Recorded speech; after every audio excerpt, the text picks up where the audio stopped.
Hi, welcome to the Power BI for Office 365 presentation. My name is James Serra. I am a SQL Server MVP, and I've been involved in IT for quite a long time.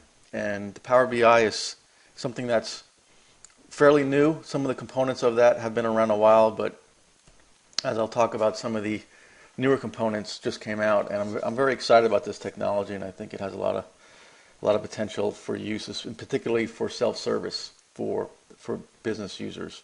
So what we'll cover today is an overview of Power BI, try to explain to you what exactly this encompasses, and each of the tool sets that we talk about in here, a lot with the name Power in there, will be demoed and hopefully explained so you can get a general idea of how all these tools work. And what I'm going to try to do is structure this presentation where we're trying to solve a problem from beginning to end using all these tools, and so you can kind of see how they all flow together. So Power BI for Office 365 is really an umbrella name for many different technologies, and Microsoft has come out with a way to meld them all together, to blend them all together, and the last piece of that puzzle was the Power BI sites. That's part of SharePoint Online that I will be discussing. So really what it does for you is provides a incredibly powerful self-service BI solution with the end goal of providing deeper insights into your data. That's what BI is all about. And this allows business users to come up with solutions on their own without having to ask or wait for IT to create those solutions for them. And with Power BI, Excel has become really the center of the universe. All the tools are add-ons to Excel, and so the business user will be focused on using Excel and creating these reports and helping with decision making through Excel and all the available tools that are, like I said, are add-ons to it. So what are some of these tools? And so if you look at the self-service tools that are presented in Power BI, the first thing is obviously Excel. Think of that as your front end to everything. Then we have self-service reporting tools, those being two products in particular, Power View and Power Map. A new very cool tool, as you'll see, is Power Query. I like to think of it as a self-service ETL and data cleanup and manipulation tool. Then we get into Power Pivot. That's been out a while, and I like to consider it a self-service data analysis tool. Also, that's come out as brand new is the Power BI Sites, which is a publishing and sharing self-service tool that allows you to share all these particular reports that you create. And also a new tool coming out is Power BI Q&A, which I consider a self-server data mining tool, which I'll demonstrate at the end, which is a really cool new feature that they've come out with. So I like to think of three types of people who benefit with Power BI. The first is the report creator. This is your data analyst, maybe a BI consultant, or your Power Excel users who can use all these tools and will be involved with using Excel frequently. They will also distribute these reports and workbooks they create online to share with everybody else. Then you have your data steward. This is kind of a self-service data steward, a kind of a new role that I see with Microsoft solution. That new term data scientist I think fits in well for this data steward. And this is a person who's going to go in and provide access to all the individual data resources that are sitting out there in a particular company. So you may have many databases, many data sources, and you want to expose them to everybody else. This is what the data steward will do through the use of some of these Power BI tools, as you'll see. And of course, they'll build a security around that, and they'll also allow access to not only private data sources within the company, but also public data feeds. And finally, the report consumer. This is anybody in the company who's going to want to use these reports, and they're going to want to use these reports interactively, and as you'll see, some of these tools like PowerView and PowerView and PowerMap provide a great way to interactively play with the data and in the end come up with smart and insightful business decisions. So let's jump into Power Query as the first tool that we'll explore. Power Query is an online search capability built into Excel. It's an add-on that you download, and it plops right into Excel, and it allows you to query and download public data sources or external data sources. And we'll see there's many particular public data sources that you can pull data from, in particular the Wikipedia. You can also pull it from various other public data sources that you have the URL for. You can also pull in external data sources, meaning anything that's part of your company that has data warehouses, data marts out there, or even something local like a CSV file. You can mash it all together with the local data, and you can filter and shape this data very easily within Excel, and then you can load into data model to take it further. So we'll jump into Excel 2013, and we'll create a blank workbook, and we'll see that Power Query has an add-in that displays a tab in here. And the most common one you'll jump to in Power Query is the online search. Now this will open up a search window that allows you to go and search public data sources or any local data sources that you previously defined. And as an example, we'll look up the S&P 500, and what we'll gather out of that is it'll search the public sources, and you can see it pulls up a bunch of Wikipedia articles. And from the Wikipedia articles, what it does is it actually finds the tables within that article, and as you hover over each of these, it gives you a preview of the table that it's found.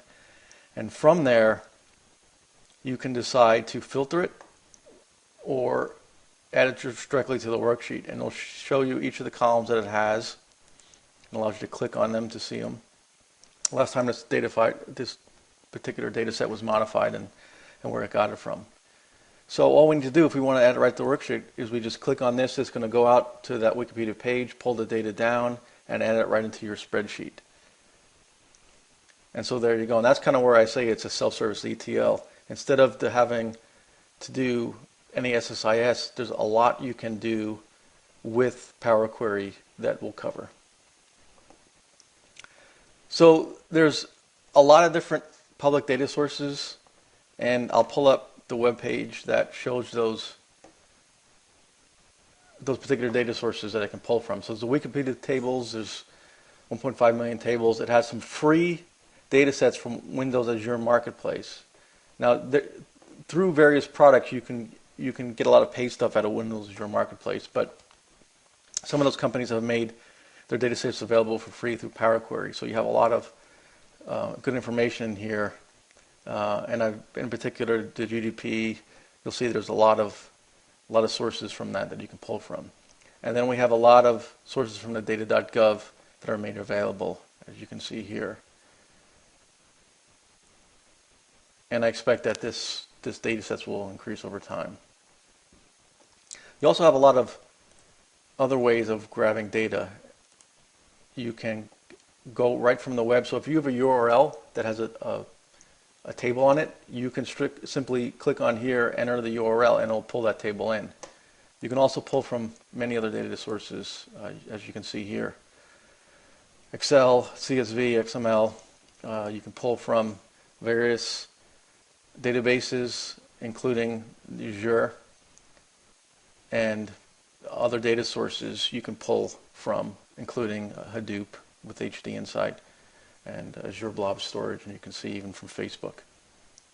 And you can pull from a table, which gives you the option, if you, however you do it, pull in information through the spreadsheet here, whether you cut and paste it, however else you are able to pull data into this blank spreadsheet, you can then specify that you want to get it from a table, and it will pull it from that table. And there's on the site right here, you'll see all the different data sources you can pull from. So for my example, I'm gonna mash it up with some local data. So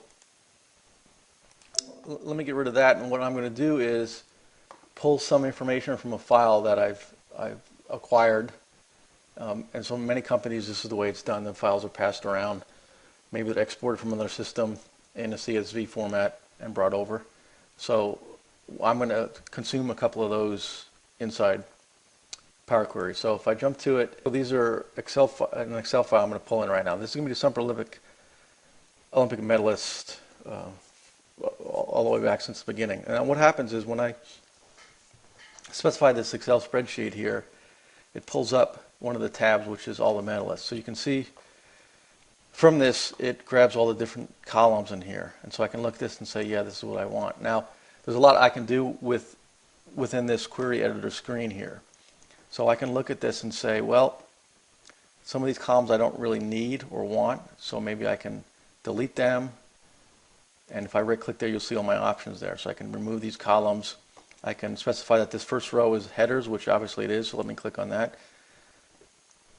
And then I can come in here and I can do things like remove duplicates, replace values one with another.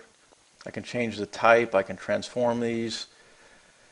So it gives you a lot of options that are very easy to do. So the power user, or even maybe a regular user, can come in here and start manipulating the data as they say fit.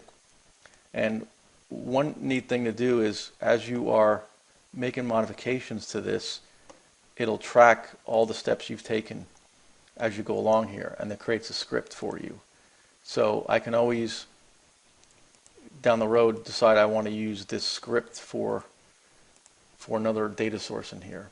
Or I can go in here and I kind of want to reverse one of the steps that I've done. I can simply delete that step and it'll reverse it.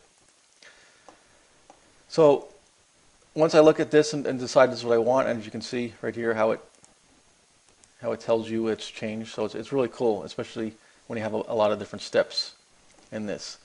So once I look at this and say, yeah, that looks good, this is what I want, I can click done, and what it'll do is go out and populate that, and I may want to change this query to something useful and call it the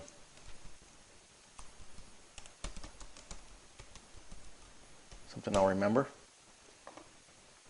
And from this I can say, okay, this is great, I did some shaping on here, but you know what, there's also another table that I want to join, because if I look at this, I can see this country code right here, and I say, well, I want to make something more descriptive. I may not know what GRE is. And you know what, I have another table out here that has the country codes along with the description. So let me pull that in.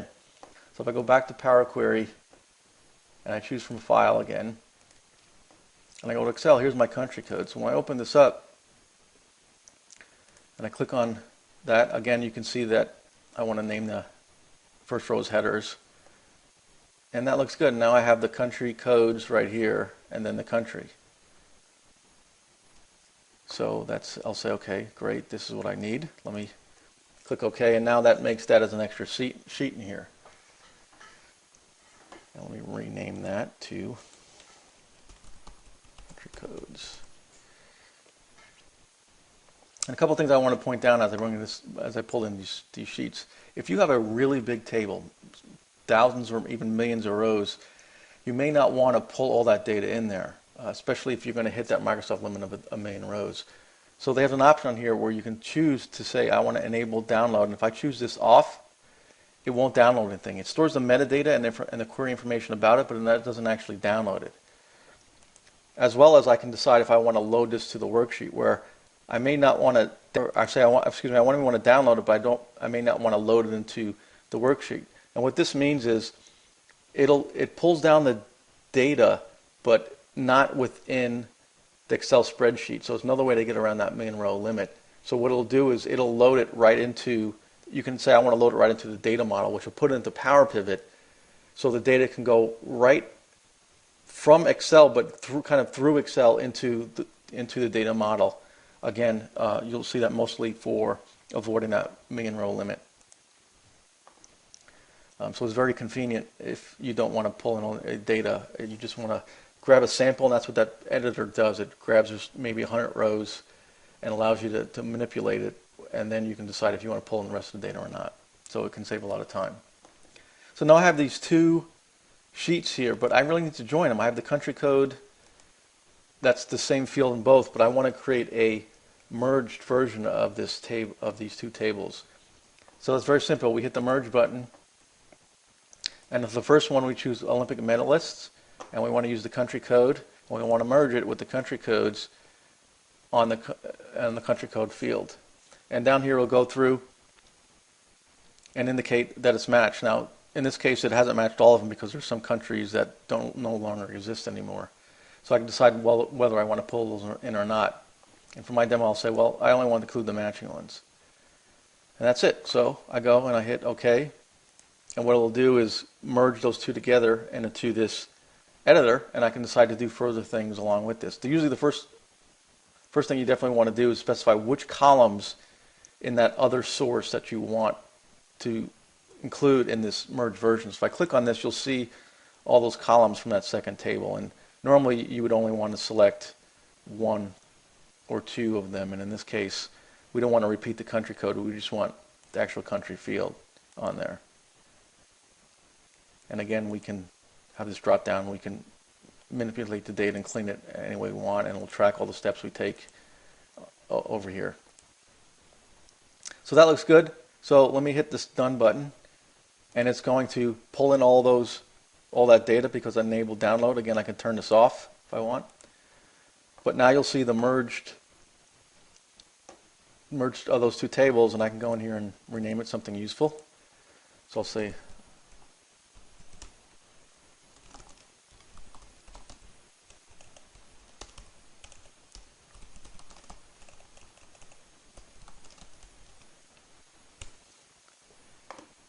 so now if we look at this, we have that first table, and then we merged in the country. So we make it a description in there so we make it more understandable.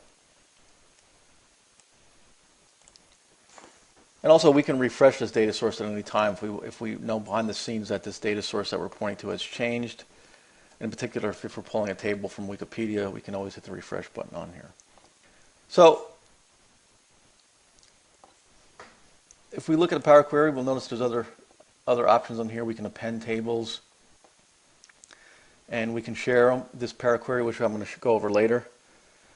And there's particular data source settings that we can look at if we wanted to, that shows you all the particular sources that I've used before and allow us to modify them.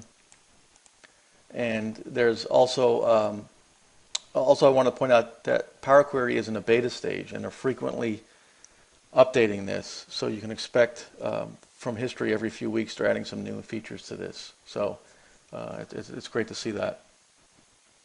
So now I've got I can say, okay, what I want to do is pull in all the Olympic medalists. I got all that in there, and I want to start generating a report from that. So the first thing I want to, you can now import this all into Power Pivot and do more manipulations, which we're going to do. So to do that, we need to hit the load the data model in here. And this will load it to the Excel data model. And it's all something that's done behind the scenes.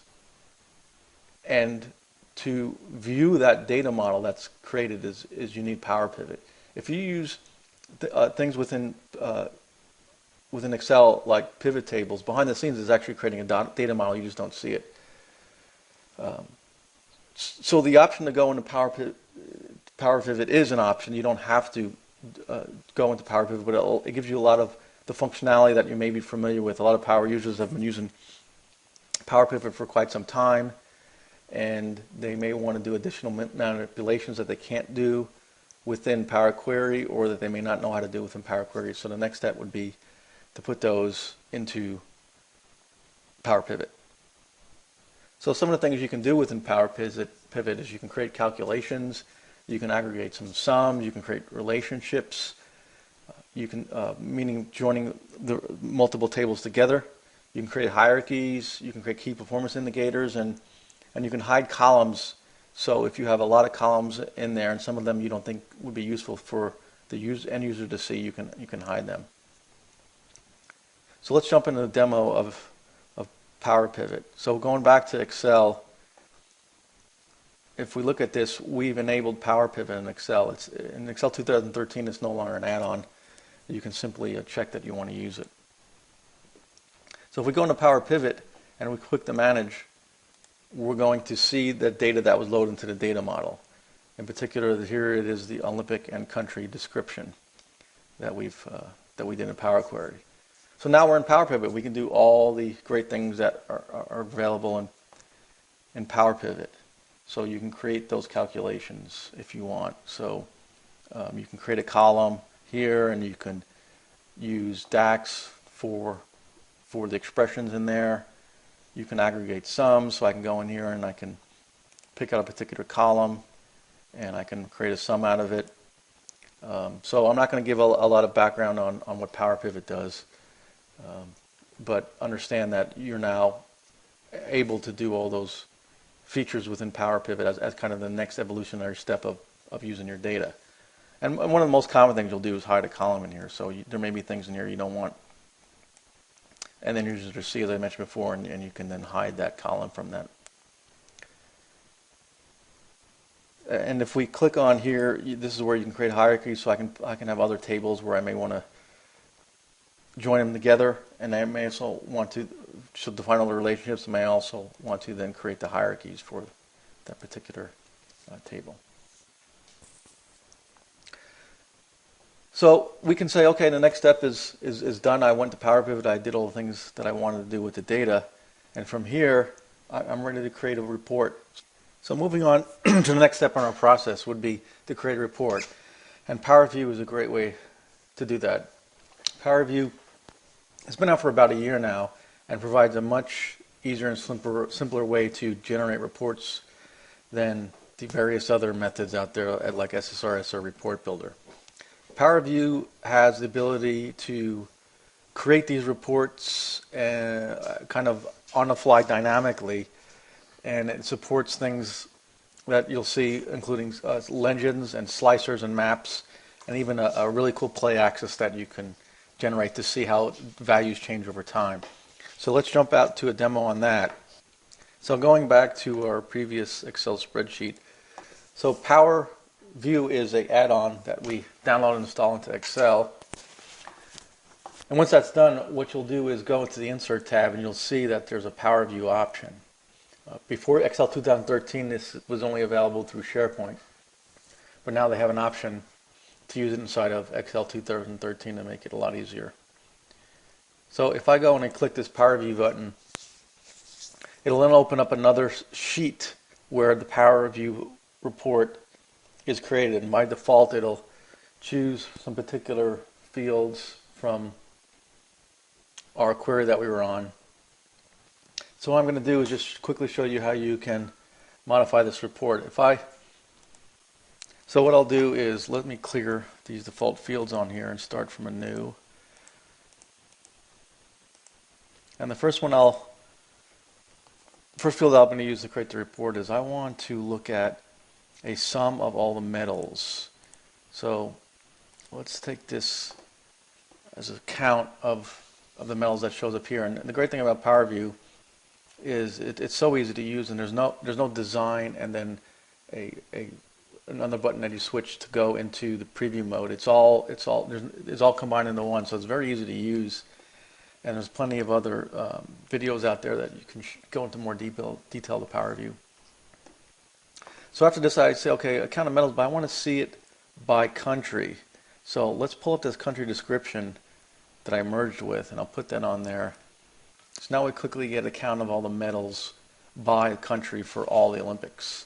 And some of the cool things you can do on this is I want to maybe filter this out by gender. So when I come out here, I could pull out gender in the filter and then say, well, I only want to see it for men. And I could go and say, let's look at it by country or by slicer instead. So, which is a cool option that many people are not available. But instead of making it just a generic filter, I can instead put the gender out here and then click on slicer. And so it comes this interactive button that I can click to go back and forth between men and women.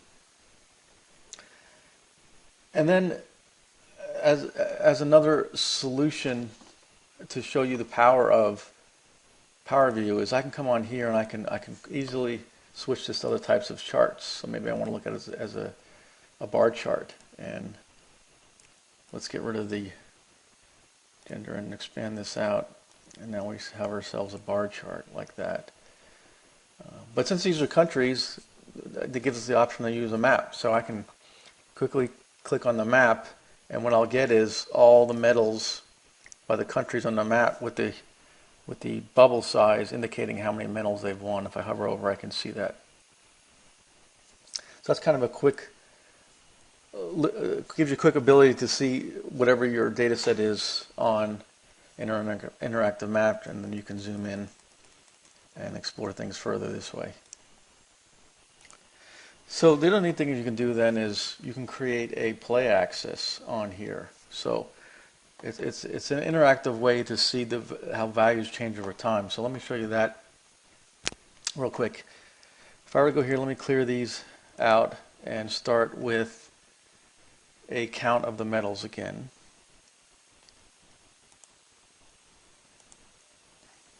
So what I'm going to do here is create a different type of chart for this called a scatter chart. And for the scatter chart, you enter a few different values in here. So to see this play out over time, I'm going to have on the x-axis a count of the metals, and then for the y values, I'm going to choose the country. Let's do the country code, and we want to make that distinct. And the size, we're going to pull in the event. It'll show the size of our bubble, and we want to make that distinct also. And for the details, we want to use the sport.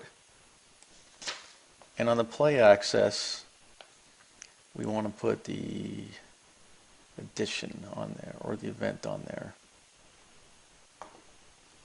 Actually, let's put the year on there.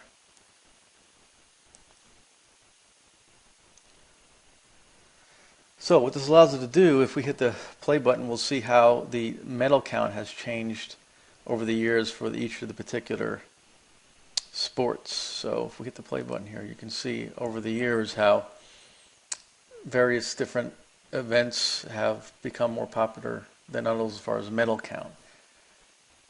And so we can see at the end, aquatics has the most medals. If we look on that, it has 333 medals distributed over 23 different countries. In athletics, 176 medals over 40 countries, like that. So it's a real cool way to visualize the data. And then you can click on one in particular and see just that one focused in on there. So you can imagine all the cool things you can do with this.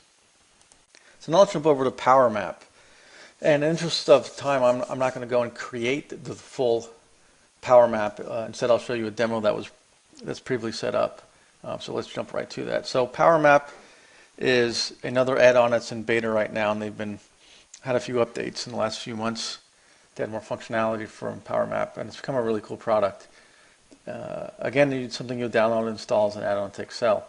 And then what you do is you open up Excel with the data that you want to provide for the map.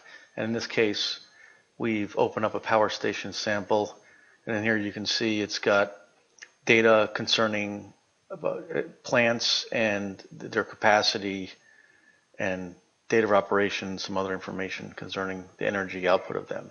So what you do is you go to the Insert tab, and then we go on Power. We click on the Map tab. This will launch Power Map, and it'll provide us with the ability to use a map we've previously created or to start a new tour. So we'll jump to this one that was previously created. And what you'll see is on the left-hand side is we have scenes that are going to make up this tour that we're going to play. In essence, making up a video of our data. So you can see the data expanded over time. You can see it displayed in a geographical form to look at a map and understand better the placement of this data. Think of it as you can show the customers over certain areas where they are concentrated and where they're not. And in this case, they're looking at the energy capacity. and the height of the columns are going to represent the energy output for that particular county. And so what you do is when you create all these scenes and you talk about how you want to animate the data, how long you want it to display, and you can rotate it all. So the best thing to do is show you a demonstration of how this works. So after I create all these scenes, I can play it, and then you can see in here, we can look over the US and we can see this energy capacity by county. And on the upper left is where we put in some text, and this data pulled from that spreadsheet is transposed into this map, and then we can show on the right hand side all the by color code all the power stations that we're looking at, and we can just pan and zoom in on this particular map. And in the next frame we're going to go up into the northwest, and we're going to view how it looks for that particular area. And then the next slide is we're going to show how the energy has changed over time. So on the upper right hand side we show the dates, and you can see visually how things have transpired over all these dates. So you can notice patterns, and you can notice the nuclear power in the 70s and 80s, how it's increased. And so it gives you a great way to look at the perspective of this data in a totally new way that you may not be familiar with.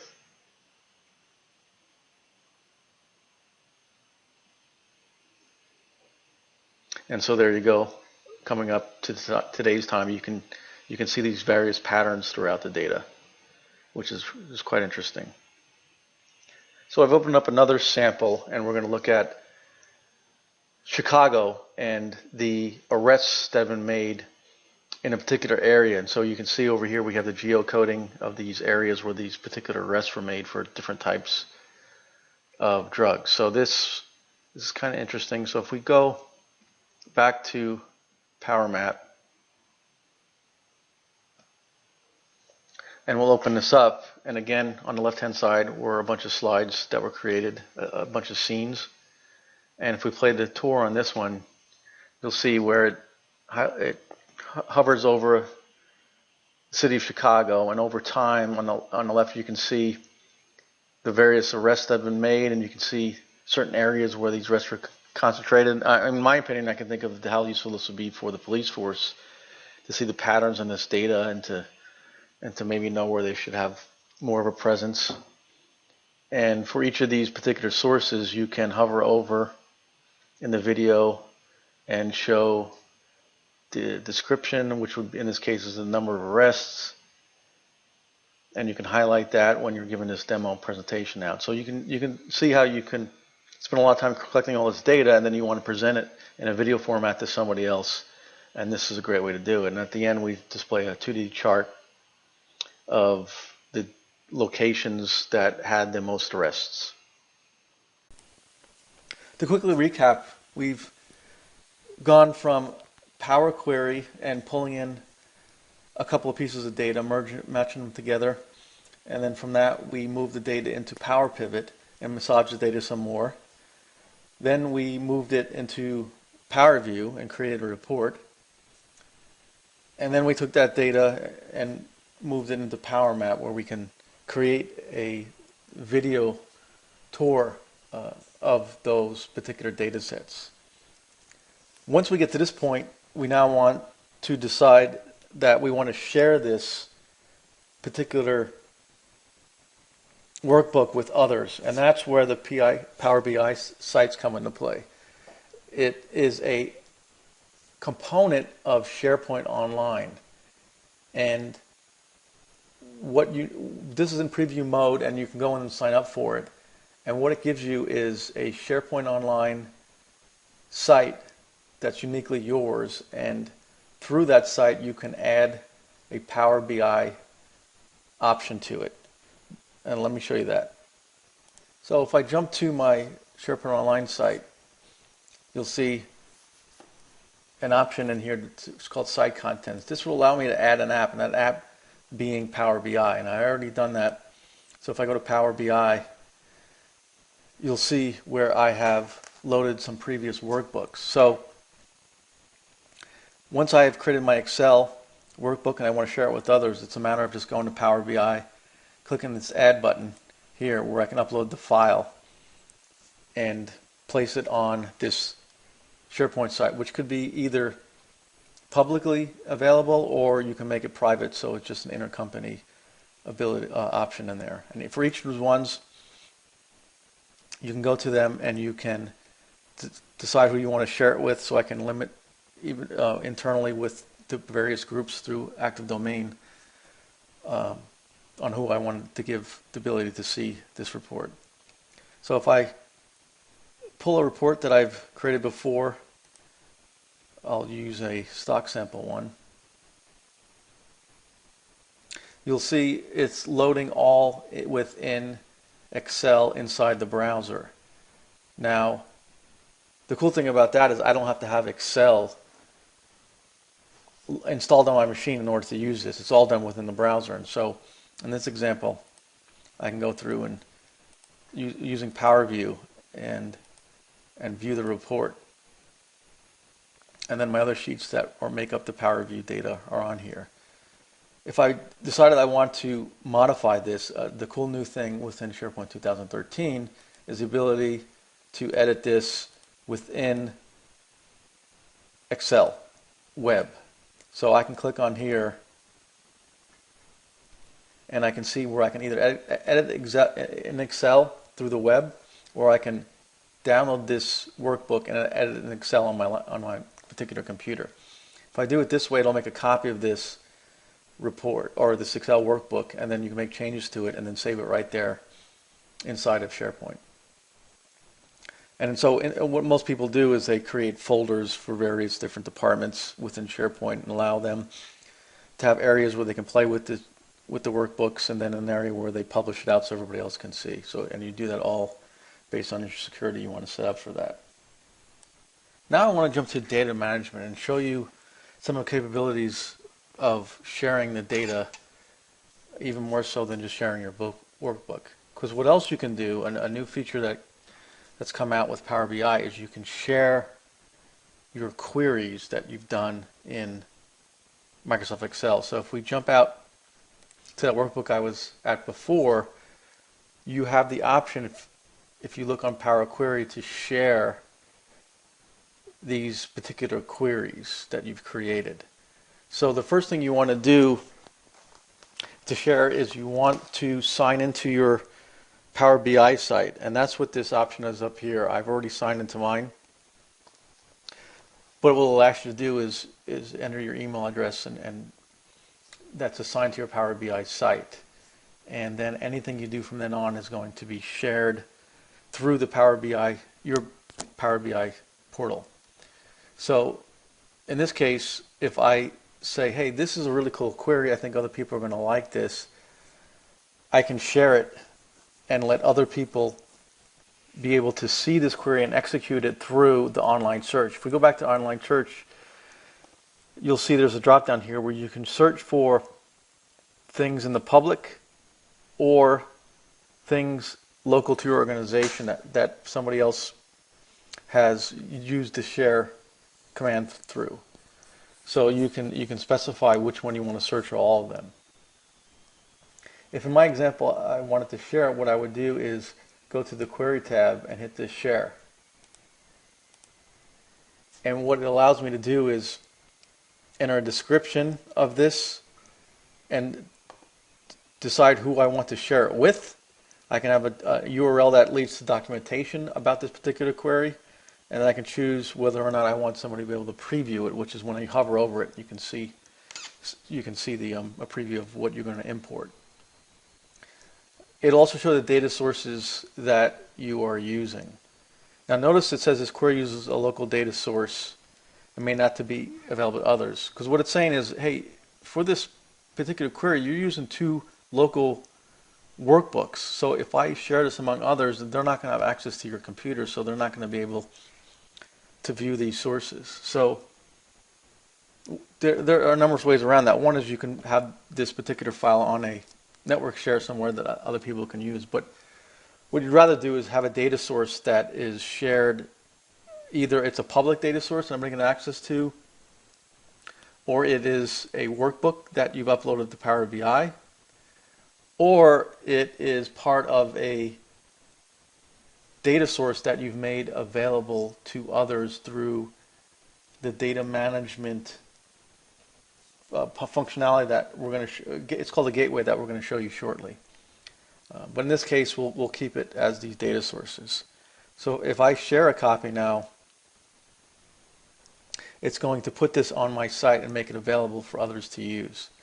So if I were to go back to Power Query and do a search, and let's make this specific to my organization.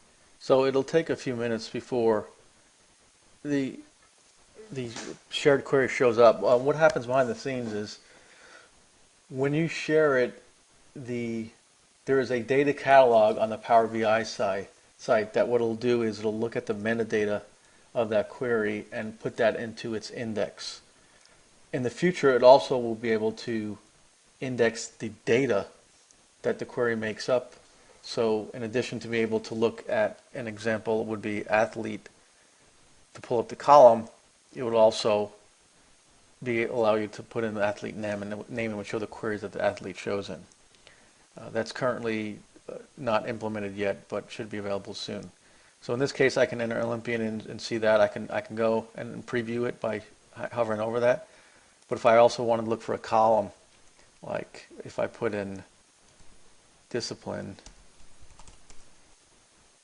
then it shows that same query as the column that's looking for. So you can see the power of this. If the current situations now with most companies are that they have queries, they don't really share the queries, or they share Excel and they email it back and forth, and there's no one central area that you can store your queries, and nevertheless, not to mention share it. So this gives you the ability to quickly and easily share these queries, and the person going into to create a new query, the first thing they'll want to do is see if somebody else has created one, and therefore you reduce in having people repeating the same queries over and over again. The other thing that I want to show you is if you go back to our Power BI site, there's an option here called Manage Data. If we were to click on that, it will show you the queries that have been made available through the Power BI site. So we can see these are all the queries that I've previously uploaded. It'll give you stats on all of them to show you how often some of these queries are used, how often they're clicked, how often they're part of the search. If I click on this, it'll show you my particular queries and this description and when I uploaded them. And data sources will show you all the data sources that my queries are using. So it's very it makes it very easy for that data steward, as we talked about earlier, to see what's available and what's out there. Next, I want to jump into show you how you can take this even a step further with the Power BI Admin Center. And this is an option that's really cool. This allows you to expose data sources that are on-premise to others in your organization or even others outside your organization. So this is a great way to not only, where we went before and we shared queries among users, this is a way to allow you to share data sources among other users very easily.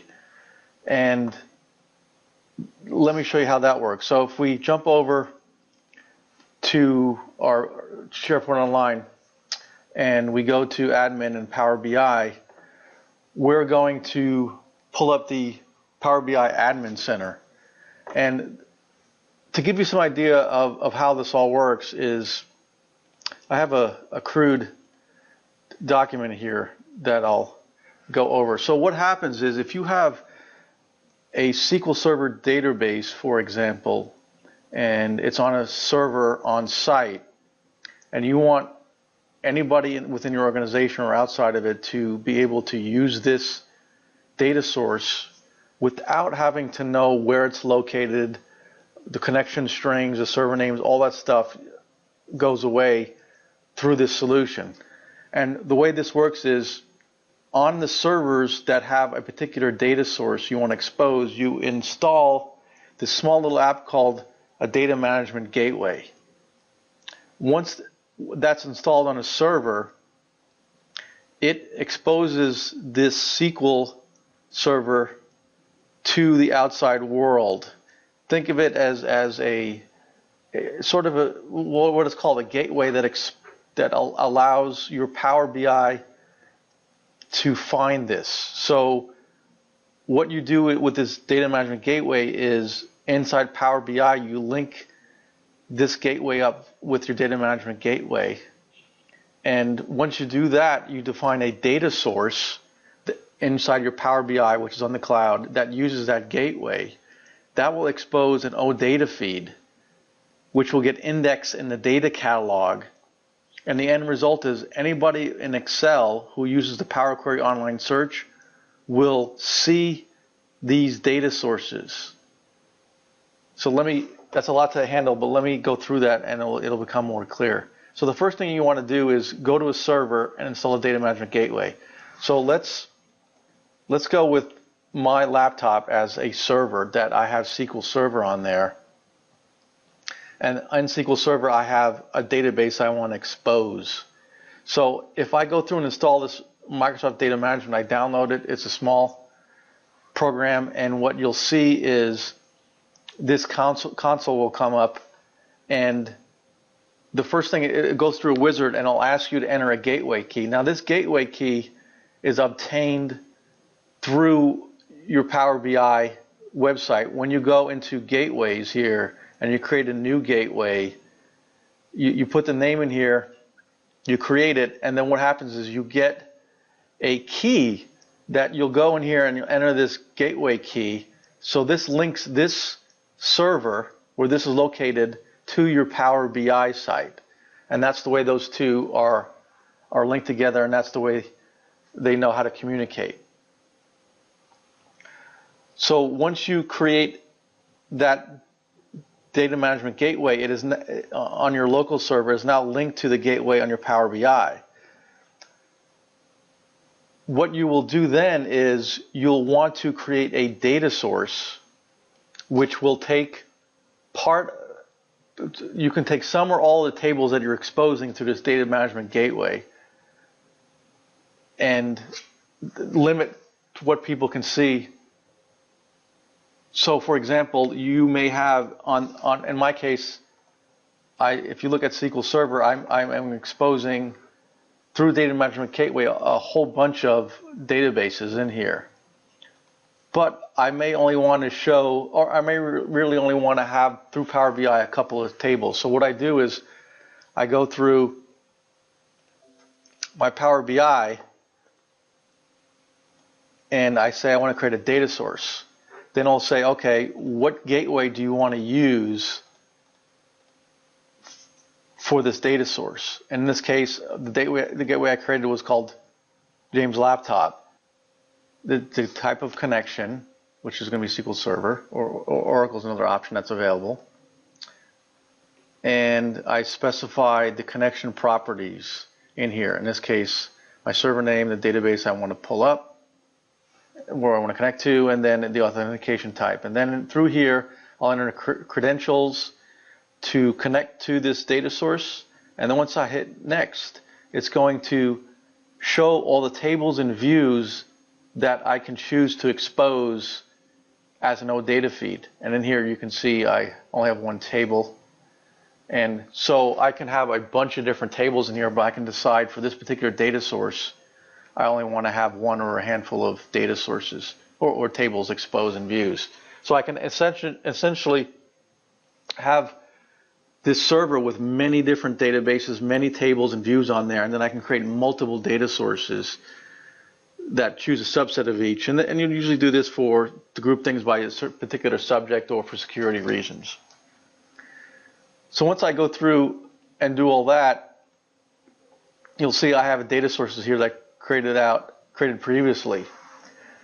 And if we go back to then once I create this data source, an OData feed is what's created for this particular data source. But what happens is the metadata for this data source is then put into this data catalog. So this will allow me to use the Power Query to find this data source without having any knowledge of where behind the scenes it's located. So let me show you that. So I exposed through one of the data sources called test. If you look at this and you go to data settings, you'll see that I expose this patient data. So if I go to SQL Server and look at this patient data right here, you'll see that's got a bunch of columns.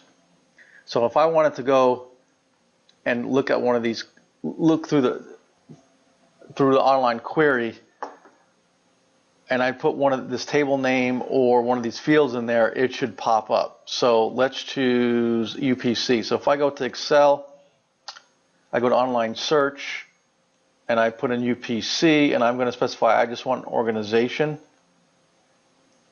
And when I do a search, you'll see I have a couple of other queries that point to this, but there's that patient data. And this is the details on the OData feed, and I can actually enter this particular URL directly in here if I wanted to under other data sources from OData feed right here, and it'll ask for that particular URL. But I don't need to do that. I could just go in here and do an online search. So I don't have to know anything about, again, where this data source is. I just simply enter a field name and it comes up and it shows me where that data is, and I can then just hit add to data worksheet. Now it's going behind the scenes. If I pull this up, it is going from Excel through its knowledge of the data source to the gateway to find that data and pull it back. The thing I wanted to mention here is if somebody is from outside your network and they want to pull this data, what will happen is, assuming you set up the right security and they have it, is that data will be pulled from your server up into the cloud and then fed over to them wherever they're located. So it gives anybody the ability to pull this data even if they're outside the network. The good thing is this is smart enough to know if somebody within your network decides to pull this data, there's no need for it to go and pull it through the cloud. That's kind of a wasted trip of data. So what will happen is it goes and realizes this person who wants the data is from your network, and so instead of pulling the data through the cloud, it'll actually just go right to that person and bypass pulling it to the cloud. So obviously saving a lot of wasted transmission of data that way. And when I go here, it's going to ask me how to sign in once I want to pull that data. And this allows you to keep the security in there, so it'll make sure that whoever's signing in to access data has been given the right privilege to view that data. So in my case, I'll use the Windows authentication to pull in this data. I can choose to filter and shape this or add this directly into the worksheet. So let's go to filter and shape, and you'll see that familiar screen that we've seen before where we can edit the data. So there it all is that we just pull from that source, and then we can go ahead and decide which kind of transformations we want to make, what we want to not pull in and such. And then once we do that, we hit done, and all that information is going to be pulled from that data source up into the cloud if we're not local to the domain, and pull it into Excel. So you can see this is a really great feature to expose all your data sources. So the problem goes away of where you're in an organization and you have all these data sources everywhere, and the data is getting passed around multiple times, and you have problems with duplication of data, security issues. Now you can have a data steward who can go in and define all these. One time they'll define all the servers they want to expose by installing this data management gateway, and then they can go in and create all these data sources that can use the particular gateways. And once they do that once, that's it. And then everybody who wants to use that will find that by using the Power Query. And also, there's an option on here to System Health where we can go and we can see some information about all the gateways that we have available. So in this case, I have 3 gateways, and you can see it'll tell you if they're offline, and it'll also tell you how much CPU is used on these data gateways.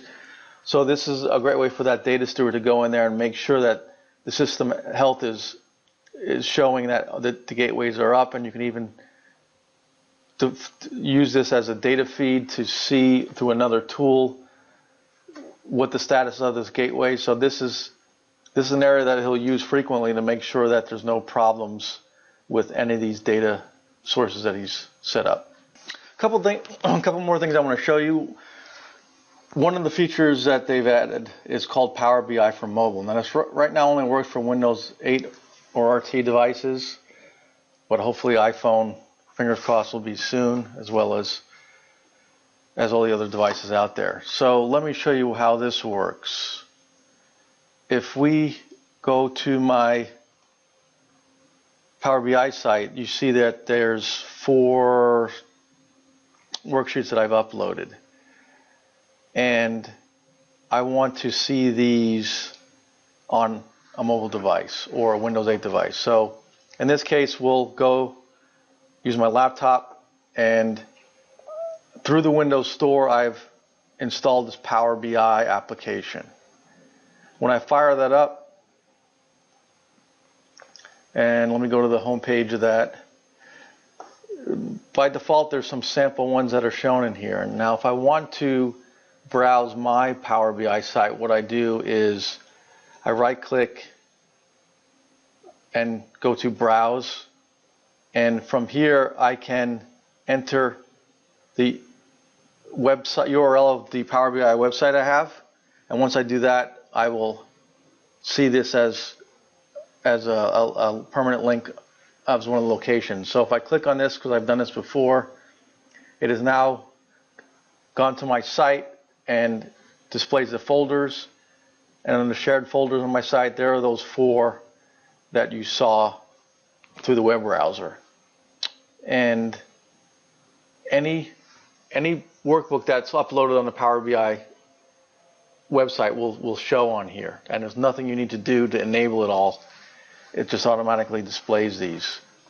Let me look at the stock sample instead, and you'll see that there are 4 tabs on this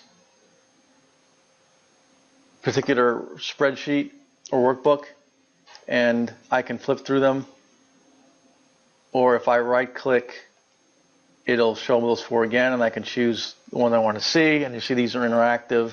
This was in a Power View. And that's it. That's all you need to do to be able to see this through a mobile application or mobile device. If I decide I want to have one of these on the home page, if I right click it and I choose favorite, then when I go back to the home page of the Power BI, it shows that and gives you all those 4 worksheets on it.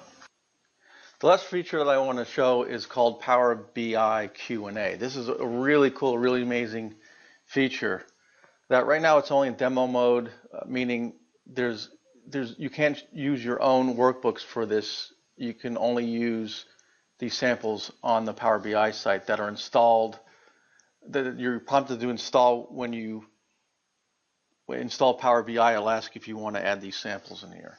And what you'll see as we jump over to the Power BI for SharePoint Online site is this section here. This is where we can ask the questions, and this in the future will be based on a workbook that has a data model in it, and from that it'll generate the ability to enter English language questions in here, and it'll interpret that and generate reports dynamically as you type. So I'll give you an example of that. So let's jump in here, and we'll start off by entering, and this data is the Olympics again. So if we say medal count by sport, you can see as I'm typing that blue indicates what it thinks I want, and then everything below that is other possible alternatives. So as I choose this, you can see, sure enough, right below it, it dynamically created this medal count by sport and displayed it in a bar chart for me. I can further type into this, and I may say I want it for France, and again it changes the report dynamically, and I can say also I want it for China, and we see it puts it in the mat, which doesn't make much sense, so I can say I want it as a bar chart, something much more usable, and then I also say I want it sorted by country. And so just like that, there are the results for me. So you can imagine the possibilities for this, especially with financial data where a business user does not have to know SQL statements, does not have to click and drag things in fields all on a dynamic report. They can instead just type in this English and boom, they see it. And they have the option to change this the way it's displayed on the left-hand side. I can maybe make this a line chart if I wanted to, and I have other options on here that I can choose. But you can imagine how simple this can be for a user to get results. It's really exciting stuff. So I'm really looking forward to this being a very, not only just impressive the way it looks, but simplifies greatly the ability to somebody to get the data and make decisions off of it. So that ends the demo on Power BI. I know there's a lot of technologies that I covered. Hopefully it's more clear to you now how all these technologies interrelate and how they can all work together to provide you with a awesome reporting solution for the end users, and how they can make it easily to share data and share queries across the organization or even outside the organization. Any questions you have, feel free to email me below. Check my blog, as I'll be having a lot of topics on these particular products, and Microsoft is coming out with a lot of frequent updates to this. In fact, as I was doing this demo, they came out with an upgrade to Power Query that added a whole bunch of more features in there. So check my blog post for that, and thank you for